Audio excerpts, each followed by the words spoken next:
नमस्कार. कधी विचार केलाय का की व्यावसायिक जगात काही लोकांमध्ये एक अशी जबरदस्त चुंबकीय शक्ती असते की सगळेच त्यांच्याकडे खेचले जातात? चला, आज आपण याच आकर्षणाच्या रहस्याचा शोध घेऊया. हा प्रश्न खरंच महत्वाचा आहे, नाही का? म्हणजे असं का होतं की काही लोक जिथे जातात तिथे सहजपणे सगळ्यांचं लक्ष वेधून घेतात, पण दुसरीकडे त्यांच्या इतकेच हुशार असलेले काही जण मात्र मागे राहतात. याच्या मागे नक्की काय दडलंय?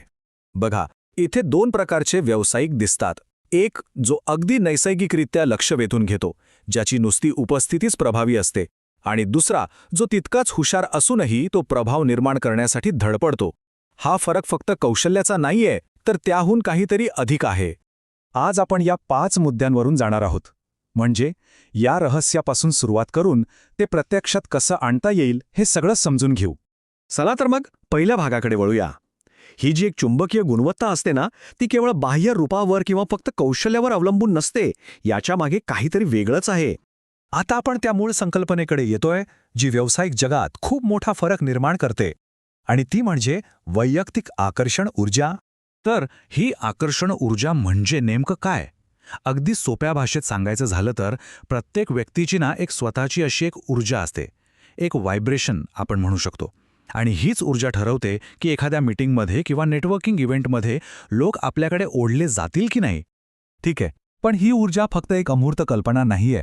व्यावसायिक वातावरणात याचे ठोस आणि अगदी मोजता येण्यासारखे परिणाम दिसतात, विशेषतः नेतृत्वामध्ये.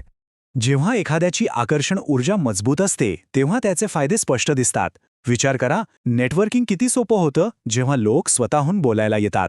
आपली उपस्थिती लोकांच्या लक्षात राहते आणि आपल्या शब्दांना अधिक महत्त्व मिळतं. ही सगळी लक्षणं यशस्वी नेतृत्वाचीच आहेत. आता एक रंजक गोष्ट, ही ऊर्जा येते कुठून ह्याबद्दल एक वेगळा दृष्टिकोन मांडला आहे. अंकशास्त्र हा एक पर्यायी विचार आहे, जो ह्या ऊर्जेच्या उगमावर प्रकाश टाकू शकतो. असं मानलं जातं की अंकशास्त्रानुसार काही विशिष्ट अंकांची जुळणी एखाद्या व्यक्तीमध्ये नैसर्गिक करिश्मा, इतरांवर प्रभाव टाकण्याची क्षमता आणि ते चुंबकीय व्यक्तिमत्व वाढवण्यासाठी मदत करू शकते.